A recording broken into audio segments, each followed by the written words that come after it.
Oh, what a day! And it's so early in the morning, guys. I cannot imagine. But BlizzCon day one has just wrapped up. Awesome. And you know, the main challenge of the main goal of our YouTube channel was to get me and Ghost to BlizzCon next year and also cover that for you guys live and ask some important questions and bring some energy to it. I did feel the casters in the very first day were a little bit. I'm not saying I want to be a caster by any means. WoW's not a game that I think is particularly castable at the moment. But the guys there from the YouTube channel seemed very sort of less energetic than I thought for the first day. But we want to bring that energy to BlizzCon. And also, I thought it was a fucking amazing opening ceremony. If you haven't watched the opening ceremony or you didn't get to watch it, there's a lot of YouTube channels putting up the opening ceremony for you guys. Go and check that out. It was fucking amazing. The guys were very, very shaky. The guys, the CEOs, these are presidents of mega billion corporation of Blizzard, look very, very nervous and shaky. And because they were just so excited, adrenaline pumping, you saw the hands shaking, all that really, really good stuff. So we initial stuff to clear up. StarCraft 2 Heart of Swarm looks fantastic. A lot of big changes coming for the multiplayer scene there. And Diablo 3 cinematic blew my mind. The Diablo 3 cinematic looks amazing, so we're really looking forward to that. But let's get on to what's really important, and that is World of Warcraft. That is the good stuff. Initial reactions from me is what this is all about. I'm going to do one every day after BlizzCon is done and wrap up with what I think of it. So, Mists of Pandaria. We sort of knew this was coming. Anybody who's been following the scene a little bit and checking out sites like MMO Champion would have known that Blizzard bought the rights to the name Mists of Pandaria a few weeks ago. So we sort of expected this to come. So, what is the problem with Mr. Pandaria first off before we got to BlizzCon? Let's talk about my initial reaction to Mr. Pandaria. It was disappointment, and Blizzard were expecting this. Blizzard were expecting. The main demographic is obviously males between sort of 20 and 40, and saying to a male between 20 and 40 who's full of testosterone and all that kind of good stuff, who've been fighting Illidan in the previous expansion, and then fighting a Deathwing and fighting Arthas, the Leech King, and then to say, well, your next expansion is based around cuddly, fluffy Kung Fu Pandas, and let's face facts, guys, Mr. Pandaria is based off Kung Fu Panda, which is a children's film. That's, you know, no exaggeration. It's a children's film. It's designed for kids. Is obviously a little bit pandas. Really, we're going to get pandas. Who's going to get pandas? They're kind of cuddly, so we think they're going to go with lions.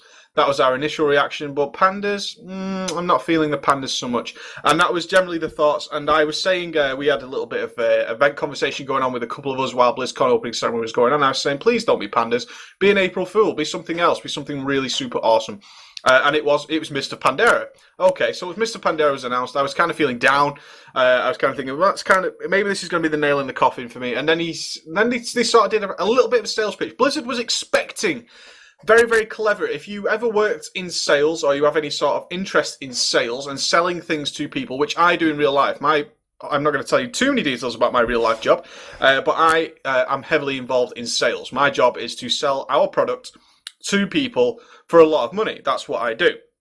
So, sales pitch was very, very clever. And if you didn't pick up on it, this is how it went. Before they announced Mr. Pandaria, Blizzard are in mind that they have done some test groups.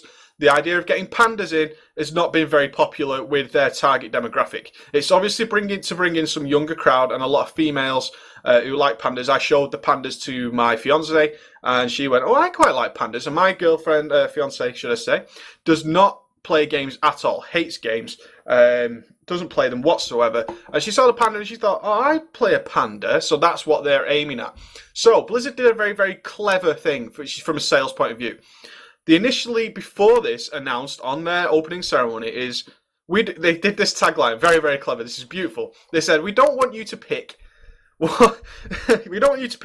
Blizzard RPG to play between WoW and Diablo 3.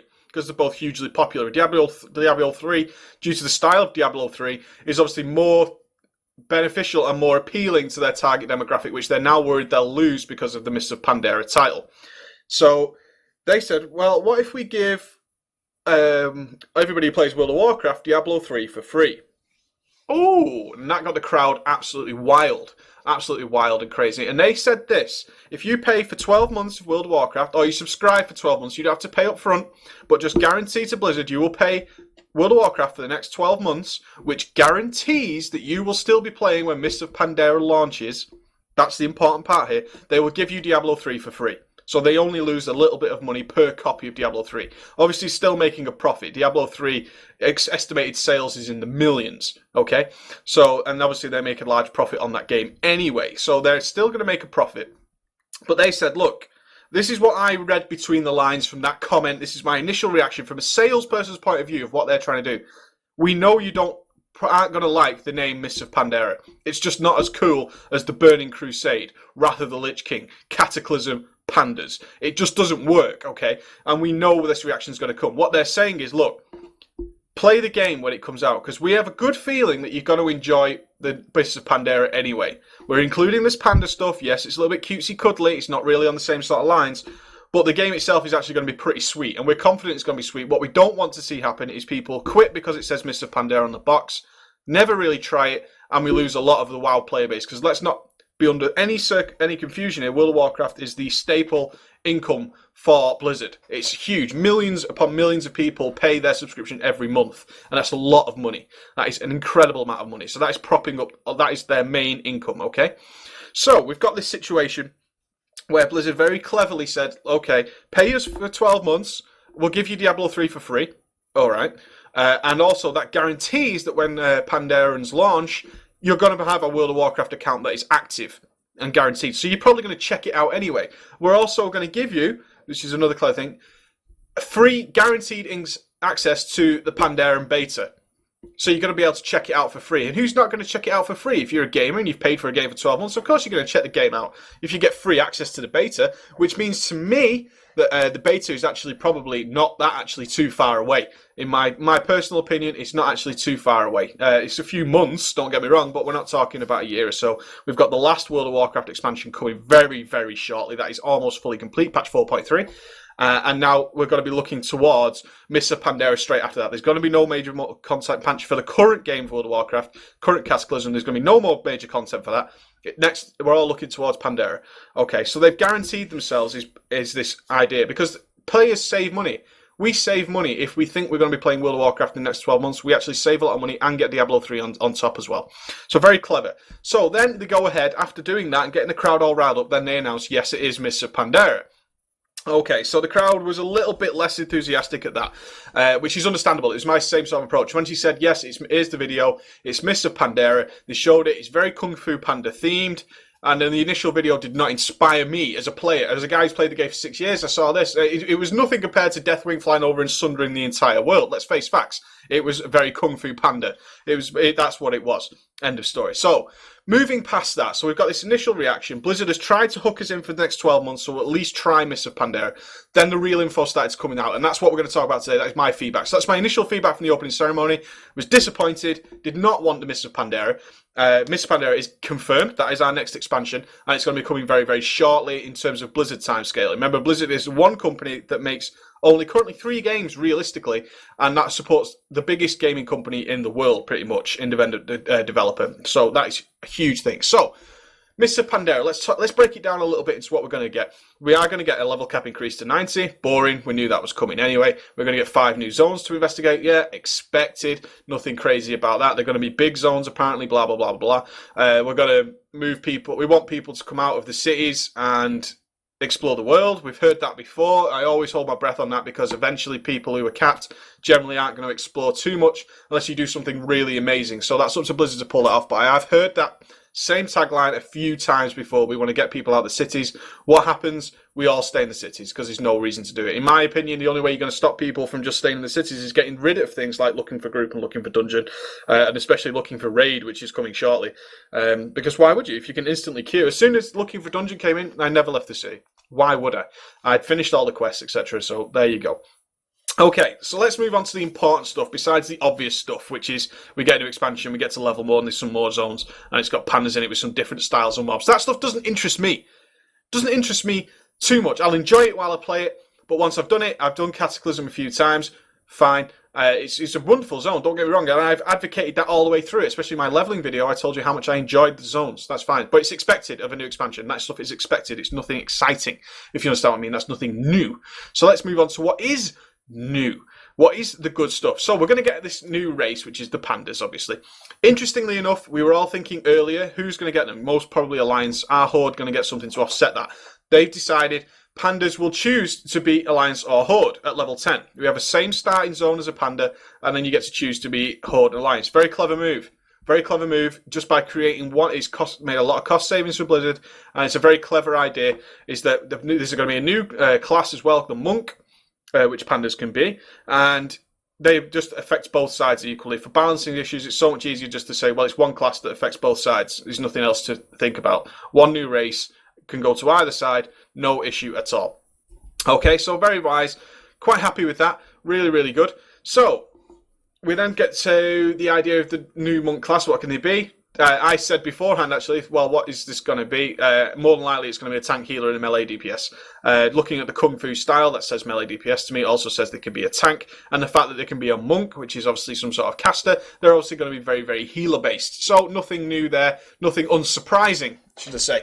It was just exciting to know that there's going to be this new monk class, adds another healer, and that's okay. Another type of healing. They say it's going to be sort of a healer that moves into melee range and does sort of things with jab. Now, very curious about jab. If you haven't read this yet, the Pandarians will be very sort of physical kung fu pandas. Well, there you go. Who do stuff with jab, this ability called jab, which generates sort of powers and skills and resources for them to use. It seems quite, I hope it's not spammy, because I used to love spamming Heroic Strike, although Blizzard didn't like that, and they changed Heroic Strike so it wasn't spammy. I actually enjoyed spammy spells. I thought it was quite cool. It felt active. Felt like I was really swinging into the mobs, and they removed that. So if they reintroduce that with jab, I'll be a little bit surprised if they've just worked really hard to get rid of spammy spells. They've got rid of that very, very quickly. Okay, moving on. Monk resources are going to be chi, which is energy, which slowly regenerates, so you can use this jab and roll, and then jab generates some other resources. Sounds very similar to me to a Death Knight, and that's okay, nothing wrong with that. I love the Death Knight? I play the Death Knight as my main character. So initial reactions to the Panda and the Monk class, fine. Wears leather, fine. Nothing wrong with that. So yeah, fine. Panda, monks, whatever. It's not exciting, but we've got this new stuff coming in anyway. Great. Let's move on to what I did enjoy. The Cataclysm Talents Overhaul. Absolutely massive, massive changes are coming. You will no longer really be speccing your character in the way. They've actually introduced the Diablo 3 style of talent speccing. This is amazing. This is absolutely the best thing I heard at BlizzCon, is we no longer have to do stupid things that just absolutely baffle my mind. Is cookie cutter builds. It's absolutely ridiculous. And if you don't know what cookie cutter builds in, if you've watched any of my videos, I tell you the talent spec that you should be playing. It's so boring. That is so boring, is you basically look at what is the best, and that is what you spec. And specking something different is almost stupid and ignorant. And anybody who knows anything better of your class than you do and knows you spec wrong is going to comment on it. You're not spec right. Yeah, but I enjoy this spell. It doesn't matter. It's not correct. If you're going to do damage, you need to be spec'd this way. It's ridiculous. It's absolutely mind-bogglingly stupid and dull. We have all these talents, but it doesn't matter because only one set path is actually the correct way to go. Do you understand what I'm saying? It was dull. It's boring, and I don't want that. So what they've decided to do is, look, forget about it. We've had 6 or 7 years experience by the time this game rolls around. There's tons of resources and what sort of spells do and ways to play. We're just going to give them to you. We're no longer going to expect a Frost Death Knight to spec for Howling Blast. Why wouldn't you spec for Howling Blast? You have to spec it. It's boring. You have to pick it up. You would be a complete imbecile not to pick it up. It's like a prop paladin has to spec for Shield of the Righteous. Why? I can't possibly play a prop paladin without Shield of the Righteous. Not effectively, anyway. So why do I have to spec for it? Why do I have to level to gain a new talent to pick up a spell I have to get? It's not exciting. It's not fun. So we're now just going to give you it. That is it. We're just going to give you it. And the example they gave us was the prop paladin. Level 10 will get the Avenger's Shield. Level 20, you will get Hammer of the Righteous. You don't have to spec for it. You're going to get it because you need it. And level 30, you're going to get Judgment of the Just. Because you need it. It's a slow on targets that you're tanking. It's a physical damage reduction. You're just going to get it. We don't need to spec for it. You're just going to get it because you need it. You just every time you talent spec into it, it's because you need it. It's not because you enjoy it. It's not because you read Judgment of the Just and thought, oh man, Judgment of the Just, it slows the attack speed. That's not exciting. It's not exciting at all. So Blizzard have said, look, we're just going to give it to you. Have it. It's there. It's done. Forget about it. What we are going to do is basically make a new tree, which isn't a tree at all. Every sort of few levels, we're going to give you the choice of 3 spells. And they all sort of do similar things. And not one is more overpowered than the other. You pick which one you think is fucking cooler. That is so much better. I'm putting pictures up in the background, guys, so you can see the examples of this. So much cooler. Absolutely amazingly cooler. It's just to say, look, you've got this. Here's 3 talents. You've just dinged. Here's 3 talents. They're all pretty much similar. Like, there's a crowd control tree for the Prot Warrior. Do you want Shockwave, or do you want this? Do you want that? Do you want Throwdown? Or do you want to do the AoE stun? Well, that can change for me. And they said you can change these talents as similar to changing glyphs. So good. So, like, I've got a boss fight where there's one mob. I don't need Shockwave for that. I don't need Shockwave for that, because Shockwave's an AoE stun. I could just use Throwdown for that. Or my Throwdown might be more effective. Maybe I don't want to be doing AoE in this fight. Maybe AoE is actually bad for me. It was very difficult for me as a Feral Druid sometimes if I had to tank an instance. And what springs to mind is a boss in Hollllaa, where you had to tank a lot of trash very, very effectively. And you couldn't cleave, because it caused issues. You had to kill things at the same time. And my Maul, which is on my next swing, big attack, it was glyphed to hit 2 targets. It was good that I could just change that. I could just reglyph out of it and change that. But I didn't need it for every other boss. I could quite happily use Maul. For trash, I could use Maul with hitting 2 targets, but I could change it there and then. I didn't need to respec or anything like that. And this is really, really good for the game, in my opinion. You just have to pick fun talents that you like. That is amazing. That is absolutely mind-bogglingly good. It's just so... I'm so excited for it just to be able to pick something fun. Okay? Instead of picking mandatory talents. There's talents that I have to pick up, even in the trees now, which have been hacked to pieces compared to what they used to be, that I just don't want. But I need them to get other places. Oh, it just says it increases your damage by 6%. Why wouldn't I pick that? It's not exciting. Not picking that would just be less damage. That's not fun. Why would I do less damage? So my points are spent before I get them, if you understand what I'm saying. Your talent points are already spent before you start the game. They're going to remove that. They're just going to say, look, here's 3 things. They do different things. The Rogue one is pretty nice, I think. We had a discussion with Zunia Rogue from my guild. He's very, very an amazing rogue. And he said, they've moved Killing Spree, and I don't like Killing Spree. Although they have reworked Killing Spree. But you have other choices there of Vendetta or Shadow Dance. So you don't like Killing Spree, fair enough. But why not pick up Vendetta then? Why not pick up Shadow Dance? Because they're all going to be, I assume, I'm doing the old double fingers here, the old bunny ears. I assume that these talents are going to be pretty similar in their results, especially ones that affect DPS, because Killing Spree is a DPS cooldown, Vendetta is a DPS cooldown, so is Shadow Dance. You expect that is going to result in similar DPS no matter which one you pick. Otherwise, we're just going to end up in the same boat way. Well, you've got to pick up Killing Spree because it does more damage than Vendetta. Oh, well, that's not fun either, is it? That defeats the whole purpose of what they're trying to do. But I'm happy with what they've done. Moving on, talents, just getting back to that, talents, absolutely amazing. Really, really good. PvE scenarios. What is this? What is the PvE scenarios? Sort of preset little dungeons, should I say, with little challenges, little stages. Can be done with sort of 3 people. It doesn't have to be a tank, healer, and a DPS. It can be 3 DPS. It can be 3 healers, which I kind of think would be stupid, so it's probably not 3 healers, really. But they say you don't need a tank, and you don't need a healer, you don't need a DPS. You can just have some fun and just complete some challenges very, very quickly and get some little varying rewards from that. I'm okay with that. It's a little bit of a niche thing, I suppose. It's all right. I mean, generally I do things with randoms anyway, because of the times I play to record stuff for you guys. I raid with my friends. But other than that, if there's only 3 of us online, do you want to complete a challenge? Yeah, maybe. The example was, you might require you to kill 25 kobolds in stage 1. Then find and return 4 gold-shire children. And then kill the boss. Don't sound too exciting to me. Doesn't sound that awesome, They also said they're going to introduce PvE battlegrounds where you'd have to slay 50 Alliance Horde soldiers, destroy some towers, and then defeat the enemy general. Sounds a little bit like doing my Tall Brad dailies, if I'm being honest. Doesn't sound too fantastic to me, but it might be good. We're obviously in early days yet, and I don't like to jump on the bandwagon and go hate, which is obviously the main issue with a lot of internet-based things, is everyone jumps on the bandwagon and hates it. PvE scenarios might be fun. I'd want to see it first. Challenge modes. Now, I do like the idea of challenge modes. I'm looking to demonstrate some of these for you, and it so makes me want to dust off the old Prot Warrior. It's all about completing dungeons in certain times. The gear level's normalised, so you can't overgear it. That's fantastic. It's all about player skill and completing stuff in good speed. Back in the day, during TBC, where heroic badges were particularly valuable, not like it's changed a little bit now. We're just gaining points, but heroic badges were very, very badge of justices, as they were called, were very, very valuable. I used to be the tank of choice, which was really, really nice and was such an ego boost for me at the time, to go and charge through, especially in early TBC, when we just launched to get everybody the badges, and I could run every heroic in super fast speed.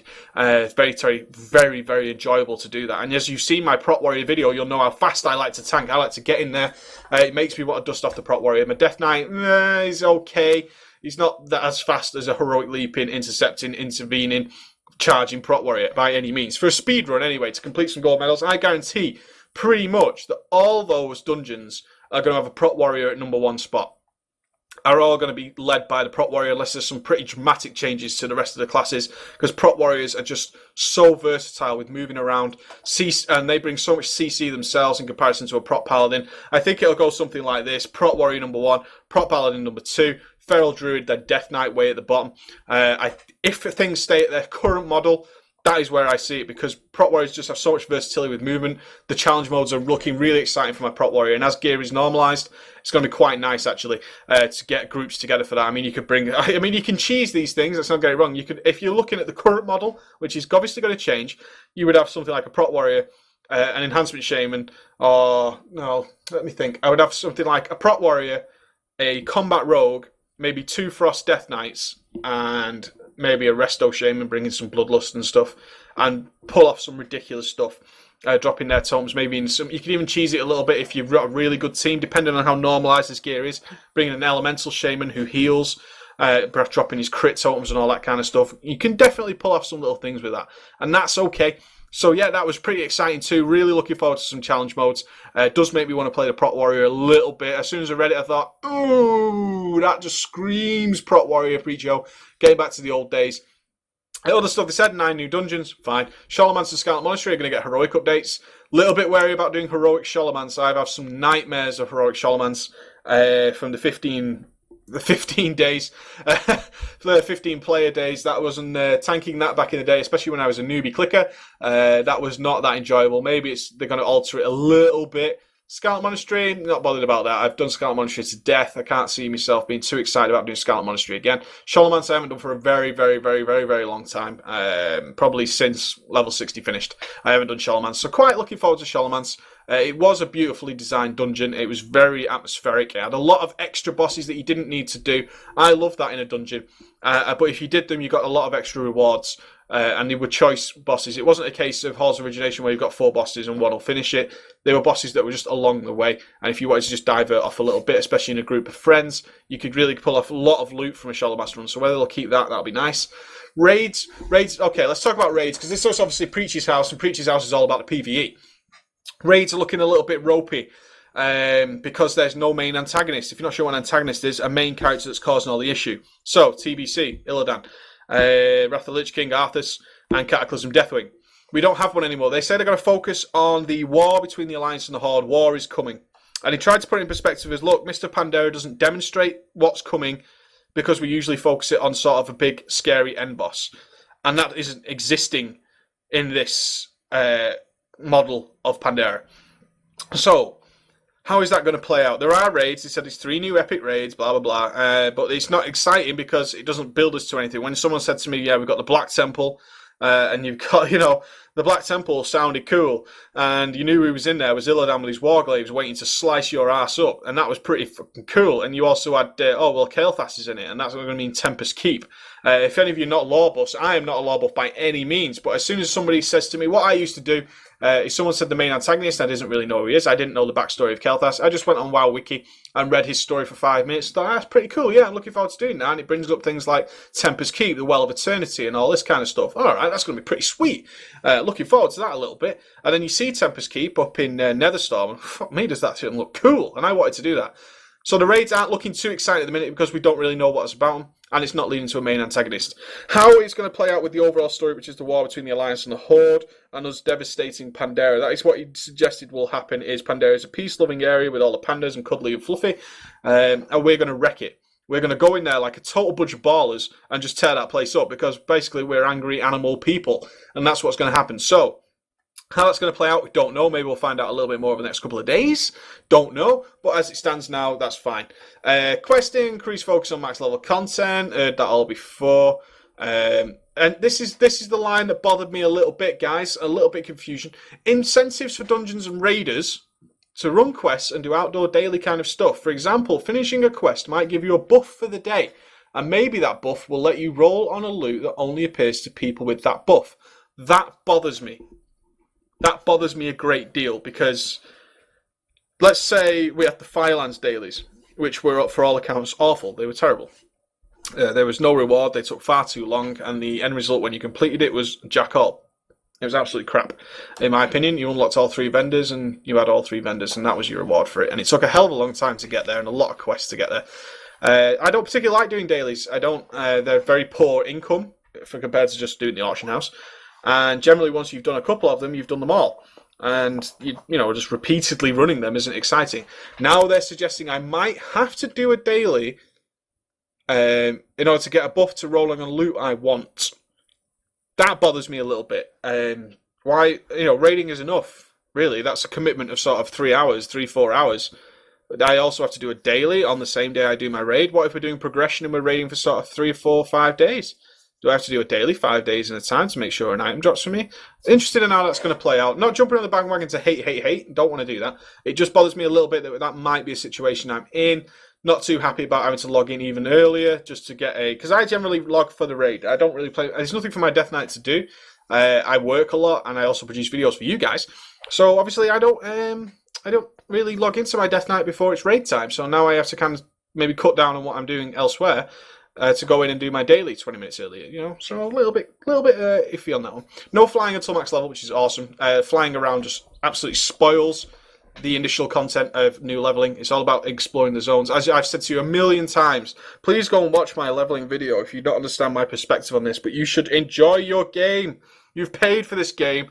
Rushing to the end level on every single character will spoil the game for you.